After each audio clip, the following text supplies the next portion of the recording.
Welcome back to the Week 8 edition of my weekly NFL Pick'em. This is about to be a very interesting week in our country, and I don't care who you vote for, just make sure you go out and vote this upcoming week. You can vote for Nick Foles if you want, for all I care. Just kidding, please don't do that. We've also got the trade deadline coming up next week. It will be really interesting to see which of these teams are buyers, which of these teams are sellers. We've already seen a couple of teams selling off some pieces. And then also, I went back and I watched my previous video, which I hardly ever do, and I think I need to make some halftime adjustments here. I'm gonna slow down the pace in which I break down these games. I think that I've been combating the fatigue from staying up so late trying to make these videos with too much Red Bull and coffee. And then the fact that I'm always rushing to record these at the very end, right before I release them, so that all the information is as up to date as possible. So we're gonna kick it back a little bit this time. Put your feet up, get distracted from all the political BS, and let's talk some football.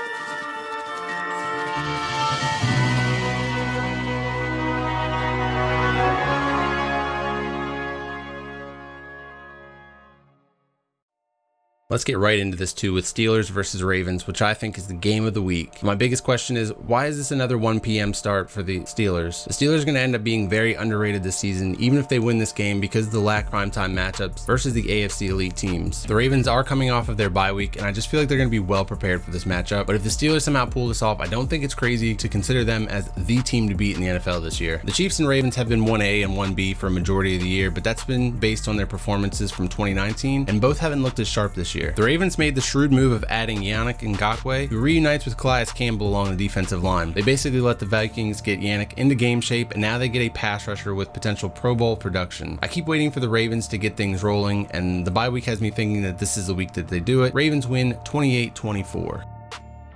Rams versus Dolphins. The Rams are really impressive in their win over the Bears, and they're showing that they can win with offense or with defense. But the real story in this game is going to be Tua Tagovailoa, because it is officially Tua time. And I want to commend Brian Flores on writing the book on how to handle a rookie quarterback 101. Flores has absolutely finessed this situation to the fullest. The Dolphins are getting better each week. They're showing that they can be a good team and compete, and Tua must be looking good in practice because they really want to get him on the field. And then the worst case scenario is if a playoff berth is still within reach and say Tua gets hurt or is playing poorly or is getting beat up from the offensive line, you could still put Ryan Fitzpatrick back in. He can give you that veteran jolt. That's right, I think the Dolphins will be playing meaningful football games in December, and this Rams game is where they put people on notice. Don't forget that Brian Flores was basically the defensive coordinator for the Patriots when they shut down the vaunted Sean McVay offense in the Super Bowl, so he knows how to do it. I still think that the Rams are the superior team, but in an attempt to gain ground, you got to go against the grain sometimes. The Rams have made quite a few East Coast trips already this season. They performed well in all of them, but they're also against the NFC East. This is my big upset of the week. I've got Dolphins winning 23-17.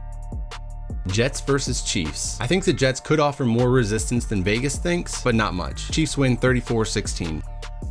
Vikings versus Packers. The Vikings are very close to being sellers at the NFL trade deadline. If they don't win this game against the Packers, then their season's almost over. Last week against the Texans, the Packers came out and redeemed themselves without their starting left tackle and their starting running back. Remember though, my theory is that the Packers offense only functions consistently with Devontae Adams or Aaron Jones, not both. If there is a week to get the offense flowing through both, this Vikings defense provides the best opportunity they'll probably see for the rest of the season. Packers win 31-20. Colts versus Lions. This is an interesting matchup of teams that aren't really contenders, but there's a slight pulse for both, and this is a crucial matchup that keeps the winner on life support and the loser can basically pull the plug. Colts defense hasn't been as dominant as they were early in the season, but their pass defense is still among the elite and could be the difference here. Xavier Rhodes has some familiarity with the Lions, which could work in favor for the Colts. Kenny Golladay and Marvin Jones have not had a ton of success against Rhodes, although Marvin Jones had that 4-touchdown game against the Vikings last year, and 2 of those touchdowns came on quick outs against Rhodes in the red zone. So those are some matchups to pay attention to. On the other side of the defensive backfield, rookie cornerback Jeff Okudah has been killing it, but Phillip Rivers likes to spread it around, and I don't think the Lions have enough in the secondary to match up. This is a toss-up for me, but I'm going to give the Colts one last chance here because I don't expect back-to-back good performances on defense for the Lions. Colts win 24-23. And now I want to take a moment to thank this week's sponsor. I don't know about you guys, but for me, a game is 10 times more exciting when I'm putting my money on it. Sometimes I've got a gut feeling about a matchup, and sometimes I'm just betting on my team because they're my team. Except for this year, I'm taking a break from that. But regardless, whether you've been betting for years or you're ready to play for the first time, MyBookie is your best bet this season with the biggest online selection of bets and props. They've made it super simple to win and really easy to withdraw your cash. Right now, they've got a $100,000 super contest for only a $10 entry, and they're giving away $5,000 in cash prizes practice every 4 weeks. It would be crazy not to invest in your sports knowledge with that kind of potential return on your investment. Only $10 to win thousands? Sign me up. You can sign up too at MyBookie. Just use the promo code NFLRT to claim your 100% deposit match all the way up to $1,000. That means if you put in $100, they give you another $100. It's a super easy way to jumpstart your bankroll. Whether it's NFL, NBA, or MLB, they've got it all on tap, and it's never too late to get started on your winning season exclusively at MyBookie. Raiders versus Browns. The Raiders got humbled against the Bucs last week, and they're going to need a big performance from the defense in Cleveland this week. Ultimately, I think that they're one more season away from being a really good squad, but they're going to struggle taking care of some of these better teams, especially on the road. By the way, I'm going to put the wallpaper of the week on hold so that I can focus on other stuff like the mock draft that I've been promising for weeks. If TikTok or Jiffy made the download process a little easier for you guys, then I would keep on doing it, but you got to be pretty tech savvy to download, convert the video to a live photo, and all this other stuff right now. So until I find a better venue to host the live wallpapers, I'm going to put a pause on them, but if I was doing one this week, Baker would have gotten the honors. And that's because Baker Mayfield showed up in a big way last week with 5 touchdowns, but it was the clutch touchdown pass to rookie Donovan Peoples-Jones, which was the biggest reason why he was getting it. It was as if losing Odell Beckham Jr. made Baker turn the difficulty down from all Madden to rookie level. The man couldn't complete a pass, and then all of a sudden, he couldn't miss one. Now look, losing Odell Beckham Jr. does not make the Browns better on paper, but you can't deny the fact that Baker looks way more confident when OBJ has not been on the field. Baker's already a bit of a diva on the football field. I think we all know this, but I feel like he's taken a backseat to Odell since he got to Cleveland, and without him on the field, Baker could be better at just going through progression. So no, losing an athlete like OBJ does not make your offense better or more dangerous, but if it allows Baker to elevate his game as the clear-cut alpha of the offense, then the Browns could continue to ascend and be more productive still. I think that we see the Baker redemption tour continue against this Raiders defense, and the Browns win 33-26. Titans versus Bengals. This one's going to be closer than it should be. I think that Burrow is ready to take on the Titans, and if Joe Mixon is there, then I think that there's potential for this to be a trap game for the Titans, but picking against them has been a bad idea for most of this season. I'm calling on Jadeveon Clowney to actually get to the quarterback this week. The Titans have got way too good prospects playing at the edge to have this few sacks. This Bengals offensive line is right for the picking. I think the Titans win 23-20. Patriots versus Bills. Too many people are writing off the Patriots already. I'm old enough to remember when the Patriots lost to the Chiefs one time and everybody left them for dead. Brady was washed, Belichick couldn't coach anymore, at least that's what the talking heads were saying, so I'm not ready to bury them just yet. If they get held in check like that again though, I will be closer to writing the Patriots eulogy, but I'm expecting a much better performance from both of these teams, as they've both probably been looking ahead to this matchup now for a few weeks, because this is the chance to take the AFC East away from the Patriots dynasty for good. I think that the Bills rise to the occasion. Bills win 29-28.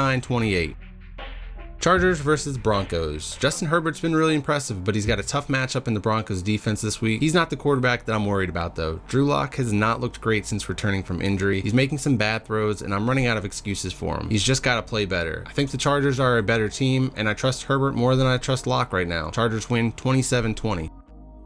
49ers versus Seahawks. 49ers made a statement in New England with the way that their defense shut the Patriots offense down. I didn't appreciate them giving me negative points from Cam Newton in fantasy, but it was still impressive. This is going to continue to be the strength of this team, and Fred Warner is quickly becoming one of the top probably 3 linebackers in the league. Honestly, the NFC West is just the best division in football. It's basically the anti-NFC East. And how about that game on Sunday Night Football between the Cardinals and the Seahawks? That was a game for the ages, and I noticed while watching it, it has a ton of my favorite players on both of those teams. DK, Isaiah Simmons, Russell Wilson, DeAndre Hopkins, Kyler, Larry Fitzgerald. And then the coaches in this division are top notch also. Pete Carroll's still one of the best in the league. And when you look at the other coaches, it's no coincidence that this division is solid from top to bottom. The top 3 guys are among the elite in the league. And then you got Cliff Kingsbury, who I'm still not 100% sure about, but he's got a very unique situation with everything in place, an offense that was handpicked for him. But can a division have 4 good coaches at one time? I mean, somebody's got to lose, right? And even though the Seahawks lost to the Cardinals, who I think are the 1 and the 4 in this division, the Seahawks upgraded their defensive ends by trading for Carlos Dunlap from the Bengals. Dunlap's been a really good player in this league. He's definitely chasing a championship now and could have a revival joining a winning franchise after losing for most of his career in Cincinnati. It's pretty clear that the Seahawks' Achilles heel has been the lack of pass rush. Now, Dunlap won't be available this week due to the COVID protocols, but I'm sure that this will be a crazy game anyways, because Seahawks games always are, especially when they're matched up against the 49ers. But I think the Seahawks bounce back anyways to reclaim their status as the alpha in the West. Seahawks win 28-26. Saints versus Bears. The Saints are being hella weird with Michael Thomas. First they bench him, now there's trade rumors. I don't know what's going on. But I commented on my last video after the announcement was made right after I posted it that I kind of expected the Panthers to win that game after the top two wide receivers were listed as out for the game for these very two different reasons. But Brees still got it done. Now they're headed to Chicago to take on the Bears, and this matchup makes me think of the year the Bears went to the Super Bowl and the Saints came to town. It was one of the games that solidified the Brees outdoor struggle narrative, but Sean Payton has had the Bears number otherwise, and with the offensive issues the quarterback position is still giving the Bears, I could see the Saints winning this game with defense. However, I'm going to give the Bears some credit here, and I think that not having the top two wide receivers again this week will allow the Bears defense to put their offense in a position where it just has to bounce back. Allen Robinson might not play in this game. That's going to weigh heavily for me whether or not I think that the Bears actually pull this off, but I do feel bad for never picking the Bears, so they better not let me down here or they might not get picked for the rest of the season. Bears win 21-13. And then on Sunday Night Football, we've got Cowboys versus Eagles. And I told you last week that things were going to get worse for the Cowboys before they got better. And I wish I wasn't so right. This is actually going to be embarrassing to watch after a solid day of Sunday games. They should have flexed the Steelers-Ravens game into Sunday Night Football, to be honest. And the Eagles, they aren't too much better, but at least they're refusing to quit mid-game. This could be a good time for Carson Wentz to elevate his production and take advantage of a defensive coordinator that can't even stop Tabasco sauce from getting in his eye. The Eagles win 28-16. Tabasco on my finger and it went in my eye. That wasn't good. Oh. Terrible. Jeez. I'm sorry. Hang on, guys. We'll be right back. Give me 1 second. On Monday Night Football, we have got the Buccaneers versus the Giants. After speculation that the Seahawks would sign him, Antonio Brown rejoined Tom Brady in Tampa Bay after their short stint together in New England last year, and teams in the NFC should be worried. This has potential to make this offense unstoppable. AB is going to own the slot with Mike Evans and Chris Godwin playing on the boundaries. This offense is a third down matchup nightmare for defenses, and Tom Brady is one of the more efficient third down quarterbacks of all time. And then on the other side, Daniel Jones gets to follow up that phantom tackle on Thursday Night Football the week before, and now he gets to do it against one of the best defenses in the league. So, you know, what could go wrong? Bucks win 33-17. And Thursday Night Football brings us the Falcons versus the Panthers. This one could be really entertaining. The Falcons are inventing ways to lose. I don't know if you guys remember, but the Chargers used to be infamous for this, but it sure does seem like the Falcons were just completely snake bitten in that Super Bowl, and they're still shaking out the excess venom. The Panthers, they've been impressive even in their losses, and Christian McCaffrey must agree because this dude is coming back, or at least he's practicing already. But there's two things that I don't know. A, why would you rush Christian McCaffrey back into the lineup on a short week after an injury that I thought was going to keep him out for a lot longer than this? And B, is he even actually in the game plan for the Panthers this week? Because check it, this announcement forces the Falcons defense to have to prepare for him either way, and with how limited preparation time seems to be for most teams this season, you can't waste any more time, especially for the Falcons defense. I don't feel super confident in this one, but I'm leaning towards the Panthers because of the foundation they've built upon already this year and the fact that the Falcons are too risky and unpredictable. Panthers win 29-21. All right, and let's do a recap of the Pick'em group for week 7. Last week I went with too many upsets, but sometimes you gotta shake things up to make it fun, you know? This week I only picked 2 upsets, so I'm hoping to do better than my 9 points from last week. We had 13 people hit on 12 games last week, which is crazy. Looking at the overall leaderboard, we have a 2-way tie for first place between Quebec Steelers and David 2, both with 69 points. Nice. All right, guys, that's gonna do it for me this week. Thanks for watching, commenting, liking, and subscribing. Good luck to everyone's football team this week. Don't forget to vote, and I will see you all in the next video.